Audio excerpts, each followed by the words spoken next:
Good morning children, welcome to e classes. 9th chapter की तरफ हम बढ़ रहे हैं। निर्भय बनो, लेखक का नाम है फणीश्वरनाथ रेणु। ओके, निर्भय इसका मीनिंग होता है नीडर बनना। पेंसिल आप अपने हाथ में ही रखेंगे, मीनिंग्स लिखते जाएंगे। प्रियोदा नाम का एक बच्चा है, उसका पूरा नाम है प्रियव्रत राय। स्कूल के सभी छात्र और शिक्षक उसे बहुत प्यार करते हैं क्योंकि वह सबका चहीता है। अब चहीता भी क्यों है?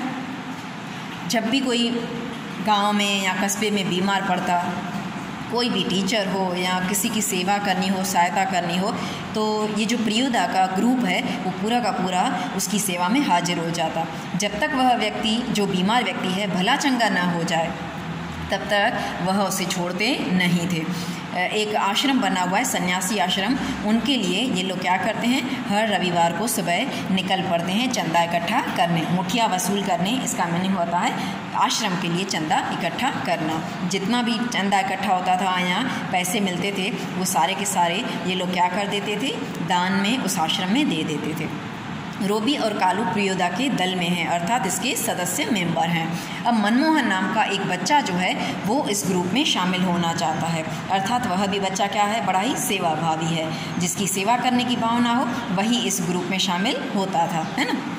परमान एक नदी का नाम है परमान, उसके पार बालूचर मतलब नदी का किनारा। सारे के सारे सदस्य जो हैं हर शनिवार की शाम को जैसे ही स्कूल से छुट्टी मिलती थी, ये लोग क्या करते थे, मीटिंग रखते थे। मतलब पूरा का पूरा दल, झुंड, ग्रुप में मिलते थे और अगले दिन रविवार होता था, छुट्टी का दिन होता था। आगे क्या करना है, कल कौन मुठिया वसूलने जाएगा, कौन किसकी सेवा करने जाएगा, इसका पूरा प्रोग्राम बनाते थे। ठीक है, इसके बाद जो है आगे की तरफ हम पैराग्राफ की तरफ हम आगे बढ़ रहे हैं। उस दिन मनमोहन का परिचय देते हुए कालू ने कहा था, प्रियोदा यह मोना है, इसे प्यार से मोना कहते हैं और इसका नाम क्या है, मनमोहन। खूब तेज़ है पढ़ाई में और हमारे दल का क्या होना चाहता है, सदस्य। अब जैसे हम इंटरव्यू देने जाते हैं तो सामने वाला जो मैनेजर होता है वो हमसे कुछ सवाल करता है ना। उसी प्रकार प्रियोदा भी, जो भी व्यक्ति इस ग्रुप में शामिल होना चाहता था उसका क्या लेते थे, इंटरव्यू लेते थे, मतलब कुछ सवाल पूछते थे। सबसे पहला जो सवाल था उसने प्रियोदा ने पूछा था कि एक भारत के ऐसे व्यक्ति का नाम बताओ जिसे लोग क्या मानते हैं, भगवान का अवतार मानते हैं। तो प्रियोदा, मनमोहन को बहुत ही अच्छे से जल्दी से जवाब आ गया, गांधी जी। कहा दूसरा सवाल कि यदि अच्छा बड़े होकर तुम बनना क्या चाहते हो, तो उसने कहा मैं तो वकील बनना चाहता हूँ। सब हंस पड़े, लेकिन प्रियोदा हंसे नहीं। क्यों? क्योंकि किसी के भी जब कोई भी व्यक्ति जब अपने विचार प्रकट कर रहा हो या अपने व्यूज़ प्रेजेंट कर रहा है तो उसके सामने मुंह पे हंसना उसकी बेइज्जती होती है। सब हंस पड़े, लेकिन प्रियोदा समझदार था, वह हंसा नहीं। फिर बोला तुम किसी बीमार व्यक्ति की सेवा करना जानते हो? तो कहा नहीं, मैं सीख लूँगा। अब कोई हैजा से पीड़ित, हैजा का मीनिंग होता है एक पानी से फैलने वाली बीमारी। यदि कोई हैजा का रोगी हो और उसकी सेवा करने के लिए तुम्हें कहा जाए तो क्या करोगे? तो कहा मैं सीख लूँगा। कहा तुम्हें तैरना आता है? यदि कोई गांव का बच्चा या कोई भी व्यक्ति डूब रहा हो और तुम्हें उसकी सहायता करने के लिए भेजा जाए तो तुम्हें खुद को भी तो तैरना आना चाहिए ना। तो कहा नहीं, तैरना तो नहीं आता, लेकिन सीख लूँगा। अब सूर्य नारायण करके एक बच्चा है इस ग्रुप में, उसे सूरज पहलवान के नाम से सब जानते हैं। अब पहलवान क्यों कहते हैं? क्योंकि वह पढ़ाई में तो कमज़ोर है, लेकिन शरीर का बड़ा ही हट्टा कट्टा पहलवान मजबूत है। उसे तैरना बहुत अच्छे से आता है। ग्रुप में जिसे भी तैरना नहीं आता ना, उसे तैरने का, स्विमिंग सिखाने का काम उसी का है। अब स्कूल में हर रोज़, आपको पता है पुराने समय में गांव में क्या हुआ करता था, जब भी कोई बच्चा होमवर्क नहीं करके आता या लेट पहुंचता था तो मास्टर जी उसे उठक बैठक करवाते थे, जिसे इंग्लिश में हम कहते हैं ना सिटअप्स करना। तो रोज़ 100 क्या करता था, दंड बैठक करता था। ठीक है, तो रोज़ सिटअप्स कर करके उसका शरीर क्या हो गया है, अब मजबूत हो गया है। सब उसे किस नाम से पुकारते हैं, सूरज पहलवान के नाम से। प्रियोदा ने कहा सूरज इसे तैरना सिखा देना। तो सूरज ने बहुत ही अच्छे से जवाब दिया कि आप चिंता न करो प्रियोदा, इसे पानी में उठा के फेंक दूंगा और खुद ही अपनी जान बचाने के लिए क्या सीख जाएगा, तैरना सीख जाएगा। अब सब ने कहा कि प्रियोदा ने मनमोहन से कहा कि मनमोहन तुझे गाना गाने आता है ना? तो कहा हाँ आता है, लेकिन मनमोहन को गीत गाने में थोड़ी लज्जा आ रही थी, क्योंकि नया नया आज ही तो शामिल हुआ इस ग्रुप में। लेकिन फिर अपनी लज्जा को दूर करते हुए, शर्म को दूर करते हुए उसने अपना गला साफ किया और गाना एक भजन शुरू कर दिया। राम रहीम ना जुदा करो भाई, दिल को सच्चा रखना जी। भजन गा रहे हैं कि हे ईश्वर, हम में एकता बनी रहे, मन को सच्चा रखना अर्थात पवित्रता हमारे मन में बनाए रखना, बेईमानी छल कपट ये सब न आने पाए।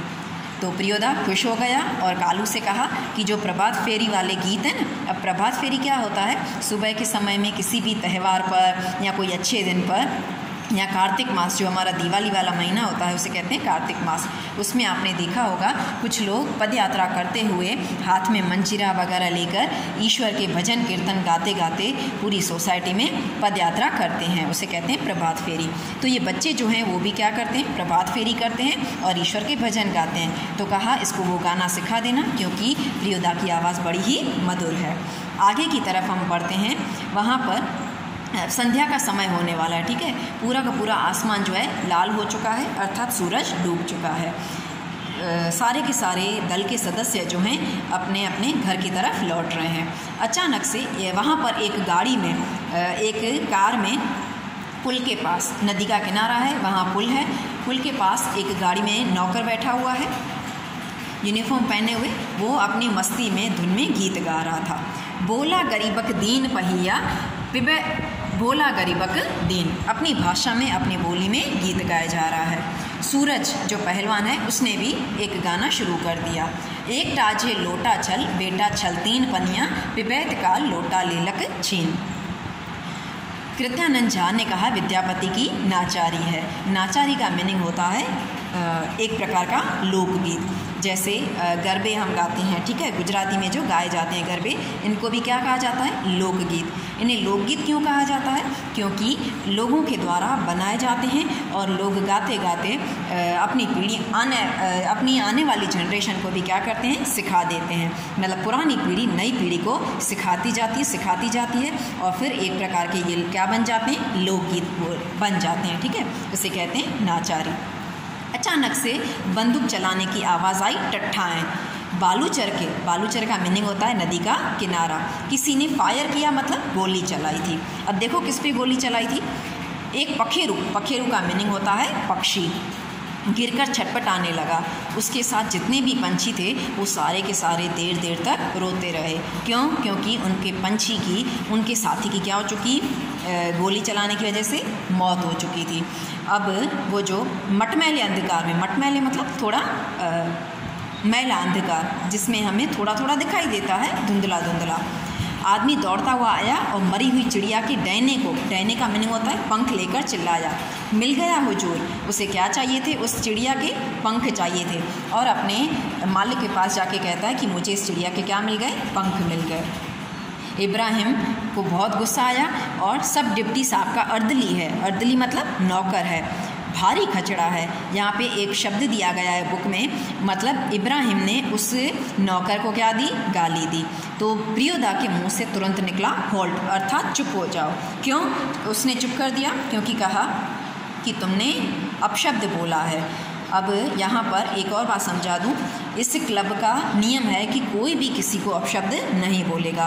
यदि 10 गलतियाँ हो जाती हैं तो वह बच्चा क्या छोड़ देगा, ग्रुप छोड़ देगा। 11वीं गलती होने पर या 10वीं गलती होने के बाद उसे उस ग्रुप में शामिल होने नहीं दिया जाता। प्रियोदा ने कहा कि तुम क्यों उसको बुरे शब्द बोल रहे हो। तो इब्राहिम ने कहा कि वो भी तो है ना, गंदे शब्द बोल रहा है, गंदे काम कर रहा है। तो कहा उसका कुछ भी बिगड़ेगा नहीं, लेकिन तुम्हारा क्या होगा, मुँह खराब होगा। मुँह खराब होने का अर्थ है तुम्हारी बेइज्जती हो जाएगी। तब कालू ने कहा इब्राहिम ये तुम्हारी 8वीं गलती है और अब 10 गलती होते ही हम तुम्हें क्या कर देंगे, इस ग्रुप में से निकाल देंगे, बस तुम जानते हो ना।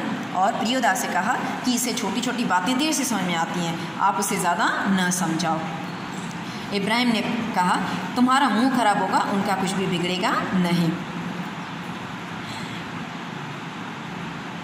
सहुआइन धर्मशाला के पास आकर सभी ने एक दूसरे से विदाई ली। विदाई ली मतलब बाय बाय करके अपने अपने घर की तरफ चलने लगे। कालू ने कहा, मोना तू अकेले जाने में डरता है ना, चल मैं तुझे छोड़ देता हूँ। तब प्रियोदा ने कहा, कालू तू जा, मैं प्रियोदा को छोड़ दूंगा, उसे रास्ते में अकेले में, ये जो सुनकार रास्ता है वहाँ से जाने में डर लगेगा। ओके। अब यहाँ से एक रास्ते से जा रहे थे, दोनों तरफ सड़क के बड़ी बड़ी पीपल के पेड़ आए हुए थे और दूर दूर तक खंडहर और मैदान था। कोई भी व्यक्ति वहाँ से आता जाता हुआ दिख नहीं रहा था। पास के मकान की तरफ इशारा करके प्रियोदा ने पूछा, जानते हो इस घर में कभी मुर्दों की चीड़फाड़ होती थी। चीड़फाड़ होने का मीनिंग है पोस्टमार्टम करना। जब भी किसी व्यक्ति की बेवजह या अकाल मृत्यु हो जाती है या कोई किसी को मार देता है, आत्महत्या करता है, तो उस व्यक्ति को पुलिस वाले कहाँ लेके जाते हैं? पोस्टमार्टम हाउस में, और पता लगाते हैं कि क्या इस व्यक्ति की रियल में मौत हुई है, नेचुरल मौत हुई है, या फिर इसको किसी ने क्या कर दिया है, जान से मारने की कोशिश की है। इसलिए लोगों को डर है कि आसपास के पेड़ों पे भूत पिशाच किलकिल करते रहते हैं। किलकिल का मीनिंग होता है गीत गाते रहना, अपनी धुन में चिल्लाना। मैदान में प्रेतियाँ नाचती रहती हैं, संतालियों के झुंड की तरह बांधकर। संताली एक आदिवासी जाति का नाम है। वो लोग कैसे नाचते हैं? ग्रुप में। उसी प्रकार प्रेतनियाँ, भूत यहाँ पे क्या करते हैं? झुंड में नाचते हैं। ये लोगों की मान्यता है। क्यों डरने लगा? तो अकेले यहाँ आ सकते हो? प्रियोदा मनमोहन ने कहा, नहीं, मैं अकेला यहाँ नहीं आ सकता। प्रियोदा ने कहा, देख मोना, भूत प्रेत ऐसे आदमी को कभी तंग नहीं करते जो 10 का काम करता है। 10 लिखा हुआ है, वहाँ पे आप थोड़ा करेक्शन कर देंगे, अच्छा काम करने वाला। जो अच्छा काम करता है, भूत प्रेत उसे कभी भी कुछ भी नुकसान नहीं पहुंचाते हैं। तुम्हारी उम्र में मैं भी जब छोटा था ना, तब मैं भी डरता था, लेकिन मेरे गुरुजन ने कहा था जो बुरे काम करता है उसका भूत करने वाला तो खुद ही क्या होता है? भूत होता है। उसको भूत क्या कर सकता है? अर्थात जो बुरे काम करता है वह स्वयं भूत के समान होता है। भूत उसे कुछ करेगा नहीं, लेकिन जो अच्छे काम करता है उसकी तो स्वयं भूत प्रेतों से कौन रक्षा करते हैं? ईश्वर रक्षा करते हैं। इसलिए तुम डरो नहीं, निर्भय बन के चलो। चलो शुरू करो वो भजन, राम रहीम ना जुदा करो भाई, दिल को सच्चा रखना जी। ठीक है, तो इस प्रकार ये जो चैप्टर है निर्भय बनो, इसमें हमें कौन सी महिमा बताई गई है, समझाई गई है कि जो भी हम अच्छा काम कर रहे हैं उसमें केवल आत्मविश्वास रखना है, क्योंकि हम यदि सही हैं, सच्ची राह पे चल रहे हैं, तो हमें डरने की आवश्यकता नहीं है। जब मुसीबत आएगी, भूत प्रेत आएंगे, तो ईश्वर हमारी स्वयं क्या करेंगे? रक्षा करेंगे। अब इसके बाद शब्द समूह जो हैं मैंने यहाँ पे अंडरलाइन करके रखे हैं, वो सारे के सारे आप अपनी नोटबुक में लिखेंगे। मुहावरे ये भी लिखने हैं। इसके बाद question number 1, question number 2, okay, question number 3, 2-3 वाक्य में उत्तर लिखें, ये सारे के सारे लिखने हैं। सविस्तार उत्तर समझाइए, ये आपको नहीं लिखना है। जोड़े मिलाएं, ये भी आप कर लेंगे। उसके बाद शब्द समूह हैं, वो मैंने यहाँ पर आंसर्स लिख के रखे हैं, ये भी आप अपने ग्रामर नोटबुक में लिखेंगे, शब्द समूह मुहावरे के साथ। सूचना अनुसार लिखिए, विरुद्धार्थी शब्द और 2-2 समानार्थी शब्द भी आपको लिखने हैं। गरीब, अमीर, प्यार, नफरत, स्वस्थ, अस्वस्थ, गलत, सही, उजड़ा, हरियाला। ओके।